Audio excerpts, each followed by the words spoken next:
cheesecake. Did you see my sign? Yes. What did you notice on my sign? It says cocaine. All right, well, my name is Richard Blake, and I'm the sutler at Fort Wallace. And you notice, am I wearing a military uniform? No. I am not. I'm a civilian. I'm not in the military, but I have a contract with the military to sell goods to soldiers, civilians, and sometimes even trade with Native Americans. So I'm kind of like Walmart on the high plains. I sell goods. That's my job. So you saw my sign. What did you notice? Hairdresser. All right, so I want to tell you a story. Okay, this is a Fort Wallace original story, so this is a good one. So in the 1970s, 80s, somewhere in there, they were doing some archaeology work where you dig in the ground to find out what people had at the real fort site. Yeah. And they dug up these bottles in a trash pit, and they were all Burnett's cocaine for the hair. Bottle after bottle. I don't know how many. You can take a look at those bottles over at the museum. They're in the Sutler's area.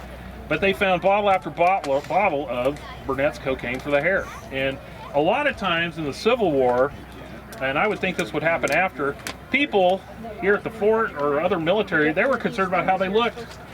So Burnett's cocaine for the hair was kind of like conditioner and dandruff control. It didn't have much cocaine in it, but it was supposed to make your hair nice and keep you from getting dandruff. But they found bottle after bottle in the trash pits at the original Fort Wallace site. So I thought, I for sure know that the real Richard Blake, the sutler, was selling that to soldiers because there was so much of it. So we know that probably came from him. So soldiers would buy hair dye, Burnett's cocaine for the hair, sometimes whisker dye. Maybe they wanted to look good in pictures, I don't know. But that's an original Fort Wallace story I thought you guys would get a kick out of. So not real cocaine, but like a hair product. But you can go see that over in the Museum Visitor Center in the Sutler area.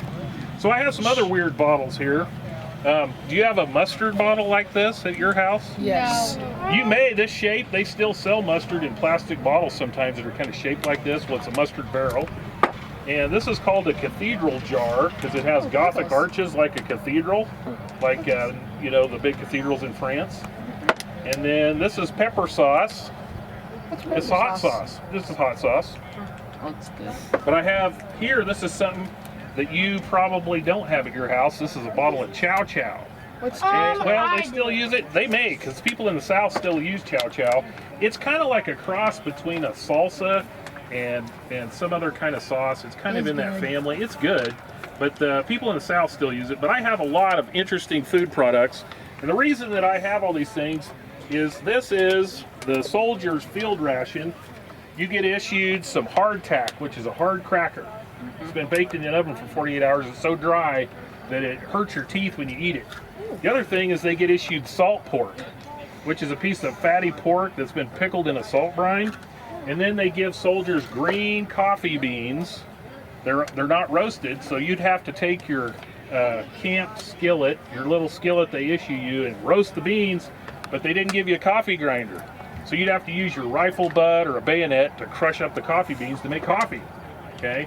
So soldiers will come and see me for good things to eat, candy, good drinks, good food, sometimes fresh food like cheese, crackers. So I have a lot of food stuff that soldiers would really like. And also would sell these things to soldiers, civilians, trade with Native Americans. So those are some of my food stuffs.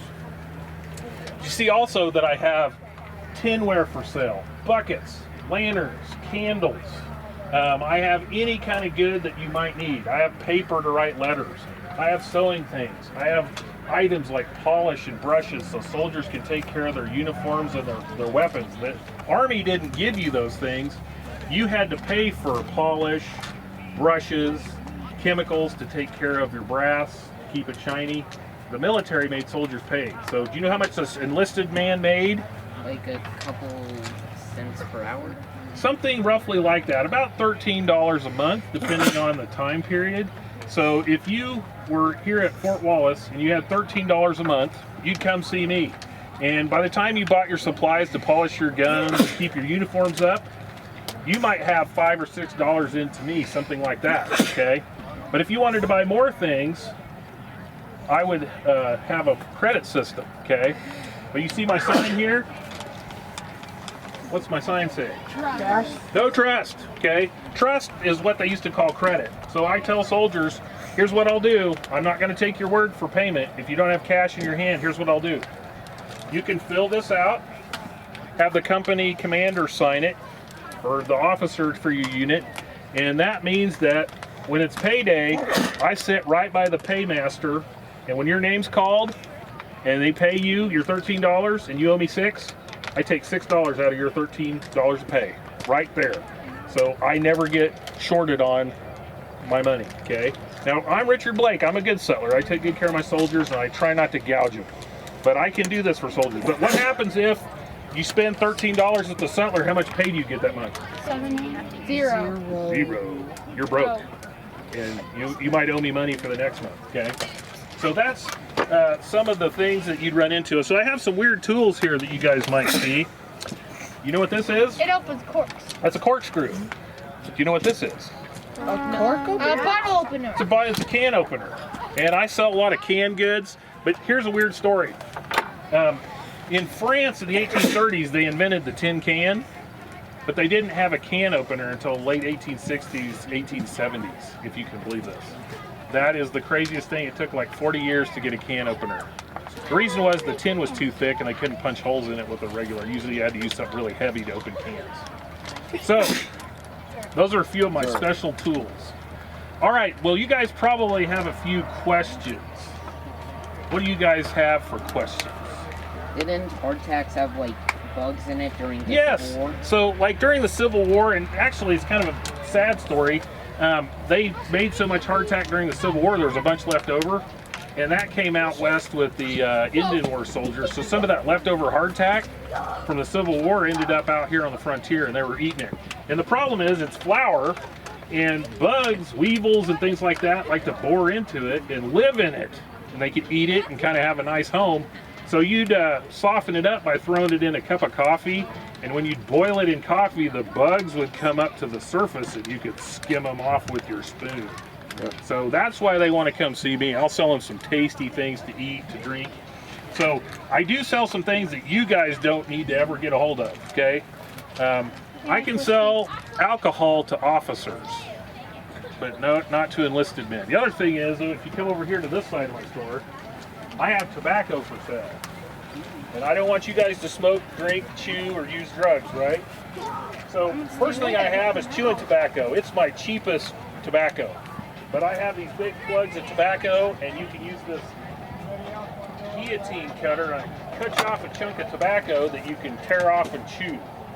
The other thing I have for sale is cigars. Cigars are expensive, so mostly officers smoke those. Kind of my mid-price is pipe tobacco. This is called a Powhatan pipe, and what's this made out of? Well, it's got a wood stem, but what's this part made out of? It's not metal, it looks like metal. It's made out of clay, and it breaks. So when you break your pipe, who do you come see for more pipes? You. That's right. So I kind of have a good market on the pipes. The other thing I have, this is kind of an odd one. I sell snuff. Do you know what snuff is? No. This is weird. I'll tell you real quick.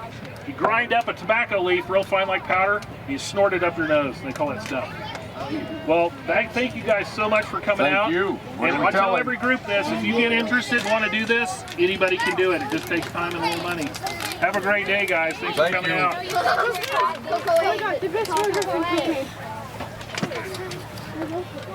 Well, good morning. I see that you saw my sign. Cocaine.